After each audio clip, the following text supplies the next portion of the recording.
Yo no tengo ningún dron, así que soy solamente yo. De hecho, me siento medio tonto por la pregunta que les voy a hacer ahora, pero ¿cuántos de ustedes tuvieron un Sega o una Barbie? Casi todos. Bueno, entonces conocen el trabajo de Rich Gold. Rich Gold fue uno de los precursores en el diseño de productos. Era ingeniero, diseñador, músico, escritor y pintor. Lo que se llama un transdisciplinario. Y este hombre, Rich Gold, solía decir que toda persona creativa debería ser capaz de ponerse 4 sombreros.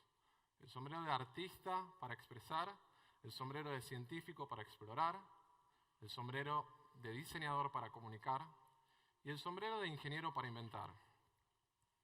Seguramente muchos de ustedes vengan de áreas como marketing, comunicación, periodismo, relaciones públicas, de manera que supongo que muchos de ustedes ya tienen bien puestos estos 2 sombreros. Mi intención con la charla de hoy es acercarlos a estos otros 2 sombreros desde mi experiencia como ingeniero e investigador en la Universidad de Rochester. Pero antes de comenzar a hablar de la ciencia, me gustaría derribar un mito, un preconcepto que solemos tener acerca del científico. Solemos pensar que el científico es un tipo que está aislado de la sociedad, encerrado en su laboratorio, y que de repente se le ocurre hacer un experimento y casi que se topa con un resultado que da lugar a un descubrimiento científico. Pero la realidad es que el proceso científico comienza mucho antes, desde el momento en que planteamos una hipótesis, y aún más temprano, cuando planteamos un problema a resolver. Y estos problemas no están ni en los libros, ni en las fórmulas matemáticas. Son problemas que vemos a diario, en la realidad. Entonces, así como un músico quizás tiene inspiración para escribir una melodía, un científico ve en la vida cotidiana cosas que intenta resolver. Esto puede ser una enfermedad a la cual buscar una cura, una catástrofe que se intenta frenar, o incluso issues de empresas, como puede ser mejorar la eficiencia, o incluso inspirarse con desafíos que ve en libros o en la televisión. De hecho, muchos de los descubrimientos científicos que nosotros creemos son el mero resultado de la investigación científica no hubieran existido de no ser por personajes avanzados a su época, soñadores, escritores, directores de cine, que supieron vislumbrar un futuro que todavía no existía. Y esto ocurrió muchísimos años antes de que un científico decidiera sentarse a investigar. ¿Qué quiero decir con esto? Que todos podemos hacer ciencia, no solo los científicos. Quizás los científicos son los que van a escribir los papers o los que van a hacer un poco más empírico este método. Pero cualquiera de nosotros puede pensar en una idea que todavía no exista y que el día de mañana se convierta en ciencia. En el día de hoy voy a estar contándoles acerca de 3 disciplinas distintas en las cuales investigué. Primero que nada, Human-Computer Interaction, o interacción humano-computadora. Básicamente, esta es una ciencia relativamente nueva que intersecta con ciencias más blandas, como psicología, ciencias cognitivas o sociología. Y lo que estudia es básicamente las relaciones entre los seres humanos y las computadoras. Cómo hacer interfaces más accesibles, más intuitivas, e incluso qué sentimientos, qué siente la gente cuando se enfrenta a una computadora. Y la ficción ya nos habla de esto. Spike Jonze, en su película Her, nos cuenta la vida de Theodore, un hombre que se acaba de divorciar, está deprimido y se recluye en su casa, en sus videojuegos y deja de tener amigos. Todo esto hasta que aparece un sistema operativo nuevo que mantiene charlas con los usuarios. Theodore llega a enamorarse de su sistema operativo y empieza a mantener conversaciones con una voz virtual que de a poco lo reinsertan a la sociedad. Él vuelve a sentir interés por la vida, vuelve a alegrarse y vuelve a tener amigos. Y la pregunta que nos surgió cuando veíamos esta película con el resto del equipo era, ¿puede una máquina ayudar a un ser humano a mejorar sus relaciones? Y fue pensando en esta película y en esta pregunta que creamos a LISA, o Live Interactive Social Skills Assistant. Algo así como asistente en vivo de las capacidades sociales. Y la hipótesis que nos planteamos fue la siguiente. Vamos a lograr que LISA mantenga conversaciones con seres humanos de carne y hueso y los ayude a mejorar sus capacidades de comunicación. Bueno, quizás es más fácil que la vean a LISA. Bueno, anda el video, pero bueno, supuestamente Lisa hablaba. Pero básicamente Lisa era una especie de avatar virtual con el que uno mantenía una conversación. Y mientras iba hablando con esta especie de conversación por Skype, las personas iban recibiendo alertas o alarmas avisándoles que tenían que sonreír más, que tenían que hablar más fuerte, que tenían que mantener contacto visual o que tenían que mover el cuerpo un poco más. Cosas que cualquier experto en comunicación nos indicaría para ayudarnos a mejorar. Lo que los individuos no sabían era que detrás de Lisa había unos operadores que manejaban a Lisa y le indicaban qué era lo que tenía que decir. La realidad es que es todavía muy complicado que una computadora pueda mantener una conversación en tiempo real, dada la complejidad del lenguaje y la infinidad de matices. Una computadora todavía es muy difícil que entienda ironía, por ejemplo, o humor. De manera que lo que nosotros hacíamos era guionar a Lisa. Pero de todos modos, a nosotros no nos interesaba probar que una computadora pudiera mantener una conversación real con un humano, sino más bien lo otro, que un humano pudiera mantener una conversación con una computadora. Y realmente lo que ocurrió fue eso, que después de unos segundos, al principio era medio creepy, medio raro, pero después de unos segundos las personas empezaban a soltarse, empezaban a hacerle chistes a Lisa, empezaban a chamullarse a Lisa. Y los resultados, después de hacer este experimento necesitábamos saber si realmente esto había colaborado, había ayudado a la gente. Y lo que hicimos fue una sesión de speed dating. Estos chicos que habían tenido una sesión de práctica de media hora con Lisa, se enfrentaron a mujeres de carne y hueso. Y tenían que mantener conversaciones de 4 minutos con cada mujer. Al finalizar cada charla, las mujeres hacían evaluaciones en las que no evaluaban tanto el atractivo sexual o el interés por la otra persona, sino más bien cómo se había comunicado, cómo se había desempeñado, qué tal había sido su voz, si había mantenido contacto visual, si se sentían escuchadas. Y los resultados fueron alentadores. Logramos ver que había una diferencia significativa entre aquellos grupos que habían tenido el entrenamiento con Lisa, a diferencia de los grupos que no habían tenido ninguna interacción con Lisa. Yo entiendo que puede sonar quizás un poco trivial, una aplicación que te ayuda a levantarte minas, pero la realidad es que esto era el puntapié inicial para dar lugar a investigaciones un poco más concretas. Por ejemplo, el equipo con el que trabajo ya está empezando a realizar investigaciones para que avatares como Lisa puedan ayudar a chicos con autismo o problemas de lenguaje. Por lo general necesitan a alguien que les hable y que les vaya corrigiendo algunas cosas, de manera que para personas que viven en ubicaciones remotas o que quizás no tienen el acceso o los recursos para tener una terapia o un profesional, quizás esto sería un buen complemento. Por otro lado, imagínense las capacitaciones laborales. Supónganse que tienen 1000 empleados en un call center y quieren capacitar a todos para que tengan muy buena dicción y siempre sonrían al cliente. Bueno, Lisa podría entrenarlos. Y ni hablar de lo que es búsquedas laborales. El futuro de las búsquedas laborales podría cambiar con algo así. Por un lado, para los postulantes, porque podrían practicar con una especie de avatar como este, y por otro lado, para las empresas, que podrían directamente automatizar y decir, bueno, quiero contratar a todos los que tengan un contacto visual superior al 90% y un volumen de voz superior al 80%.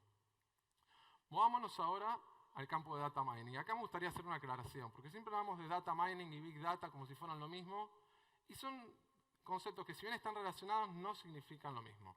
Big data son sistemas colosales de datos, enormes, muchísimos datos. Y data mining es el análisis de datos para la búsqueda de patrones interesantes. Vamos de nuevo. El análisis de datos para la búsqueda de patrones interesantes. ¿Qué es un patrón? Un comportamiento. Algo que yo identifico que está pasando. ¿Qué es interesante? Bueno, que no sea intuitivo. Si yo, por ejemplo, les cobro $1000 para hacer un análisis y al finalizar ese análisis les digo que descubrí que las ventas de arbolitos de Navidad aumentan en diciembre. Bueno, seguramente me van a dar una patada. O sea, eso tranquilamente lo podían haber intuido ustedes. ¿Qué es interesante? Bueno, interesante es que, por ejemplo, yo les cuente que en Estados Unidos se descubrió que la gente que iba a los supermercados, mucha de la gente que compraba pañales, también compraba cerveza. Eso no es intuitivo, a uno no se le ocurriría que eso puede llegar a pasar. Y ya sé lo que están pensando, pero no se trataba de bebidas alcohólicas. En realidad la solución era mucho más simple. Se trataba de padres jóvenes. Luego de hacer algunas encuestas y preguntar, descubrieron que por lo general, mientras las madres primerizas se quedaban quizás a acompañar al bebé o a amamantarlo, el padre se ofrecía para ir a comprar los pañales y aprovechaba para tomarse un recreo. Yendo al campo de la ciencia ficción, primero que se me vino a la mente fue Borges. Borges en el Aleph ya nos habla de un punto que contiene dentro de sí a todos los puntos, y en la biblioteca de Babel nos habla de un catálogo de catálogos, una biblioteca infinita que contiene todo el conocimiento de la humanidad, en todos los idiomas. Borges era ciertamente un precursor de Big Data. Y la pregunta que surge es, ¿podemos crear un catálogo de catálogos? La realidad es que ese catálogo de catálogos ya está inventado, se llama Wikipedia. Es una enciclopedia que constantemente crece y tiene todo el conocimiento del universo. Lo que quizás no sepan es de Freebase. Freebase es un proyecto impulsado por Google que lo que hace es abrir el conocimiento de Wikipedia a los desarrolladores. Y no solo eso, sino que también relaciona los conceptos. De manera que yo a Freebase podría pedirle que me traiga los nombres de los jugadores de Boca que nacieron y que jugaron en la década de 1930. Digamos, lo que hace Freebase es identificar cada concepto de una consulta e identificarlo como un ente de la vida real. De manera que esto ya existe. Lo que yo me planteé fue hacer una mezcla de esto con Netflix. Bueno, en realidad no Netflix, sino que más bien se llamaba Bookflix. Lo que yo pretendía era generar un recomendador de libros, basado en los gustos de mis amigos. Ahora, si bien Freebase sabe todo, hay algo que no sabe, y es qué libros le gustan a mis amigos. De manera que para eso tuve que recurrir a otra biblioteca, una biblioteca que tiene los gustos de la gente. Llámese Facebook. Ahora, el problema es que una persona puede gustar muchas cosas en Facebook. A mí me puede gustar El túnel de Ernesto Sábato y me puede gustar Bailando por un sueño. Entonces, lo que yo hice era traer todos los gustos de mis amigos, todas las páginas a las que le habían dado me gusta, y preguntarle a Freebase, Freebase, ¿esto es un libro? Si Freebase me decía que eso era un libro, yo lo guardaba. Y con eso generaba esta especie de mapa. En ese mapa, los puntitos amarillos son mis amigos y los puntitos azules son libros. Y yo pude encontrar patrones interesantes.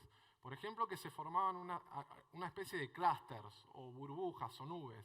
Esos clústeres estaban agrupados por intereses y me di cuenta que amigos que quizás no se conocían entre ellos, pero que yo sabía que tenían gustos similares, estaban más cercanos que por ahí amigos que se conocían entre ellos, pero que por ahí yo sé que no tienen nada que ver uno con el otro. Entonces estaba la burbuja de los deportistas, la burbuja de los que les gustaba la literatura latinoamericana y en el centro la burbuja de los bestsellers. Entonces esos eran patrones que yo logré identificar mediante el análisis de mis amigos.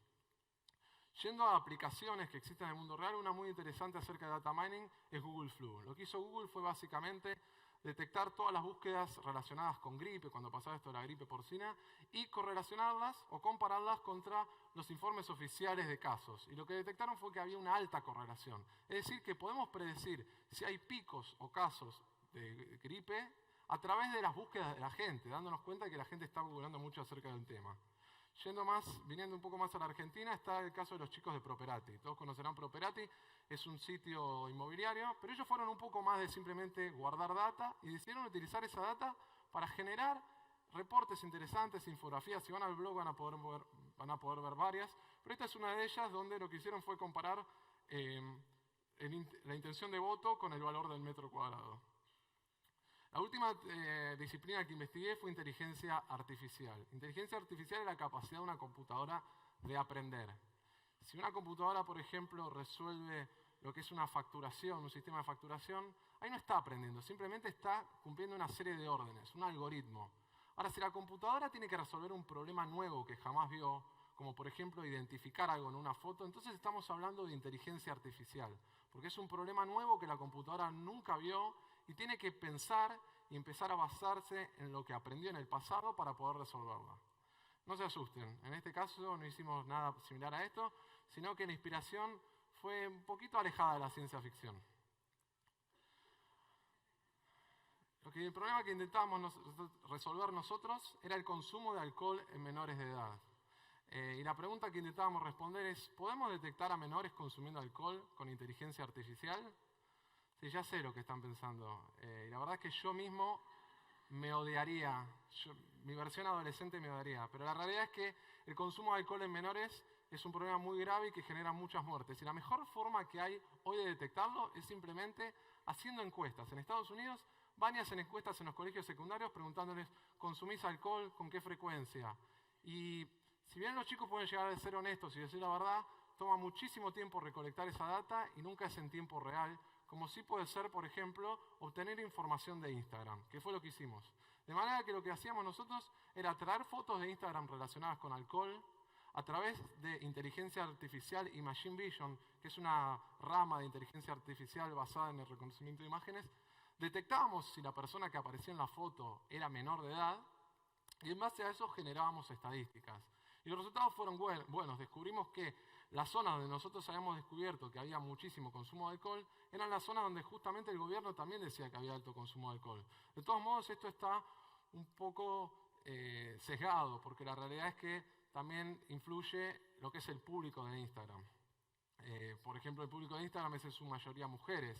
Y nosotros descubrimos, en rojo van a ver las mujeres y en azul los hombres. Estas dos eran marcas de vodka, esta una cerveza, famosa cerveza, esto un champán y esto otra cerveza. Y lo que fue también preocupante fue ver que en muchas cuentas de Instagram, esto que está acá en amarillito, es el porcentaje o la cantidad de menores de edad que eran seguidores de esas cuentas de Instagram. Yendo un poquito a los porcentajes, porque quizás queda más claro, descubrimos que para las bebidas vodka, el público era en su mayoría mujeres menores de edad. No en su mayoría, pero digamos se destacaba con respecto a la media. Con respecto al champán, había muchas mujeres adultas, no tantos chicos menores de edad. Y para las cervezas eran en su mayoría, más chicos y hombres mayores de edad. Que esto también se relaciona un poco con los targets que tienen estas marcas. En cuanto a aplicaciones de reconocimiento de imágenes, esto que les decía, podemos reconocer cosas en las imágenes. Entonces, yo, por ejemplo, si vendo comida para perros o juguetes para perros, podría ir por las redes sociales navegando buscando fotos de perro. Y cuando veo una foto de un perrito, contactar a su dueño y acercarme a ellos, establecer un contacto con el cliente. Por otro lado, modelar comportamiento de usuario. Los millennials se la pasan subiendo fotos que describen su vida. Sacan fotos a la comida que comen, a la ropa que usan, a los autos que manejan, a los libros que leen, a las películas que miran. ¿Qué pasaría si una computadora pudiera analizar toda esta data y sacar conclusiones acerca de nuestros clientes? Y por último, anticiparse a las necesidades del usuario. Supongamos que pudiéramos automatizar el análisis de imágenes para buscar, por ejemplo, ruedas pinchadas o celulares rotos. Si yo fuera una empresa que repara celulares, podría también contactar a estas personas y anticiparme a sus problemas.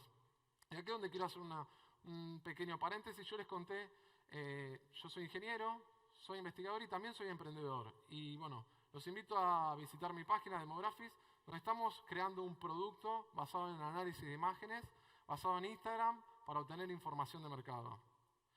Y por último, antes de irme, me gustaría dejarles una frase de Ray Bradbury, uno de los padres de la ciencia ficción, que creo que describe muy bien a lo que es la ciencia ficción. Ciencia ficción es cualquier idea que nos ocurra en la cabeza y no existe todavía, pero pronto lo hará y cambiará todo para todos y nada volverá a ser lo mismo. Y me gustó mucho esta frase porque creo que no solo describe la ciencia ficción, sino que también describe el trabajo que todos nosotros hacemos en social media. Tenemos la suerte de vivir de nuestras ideas.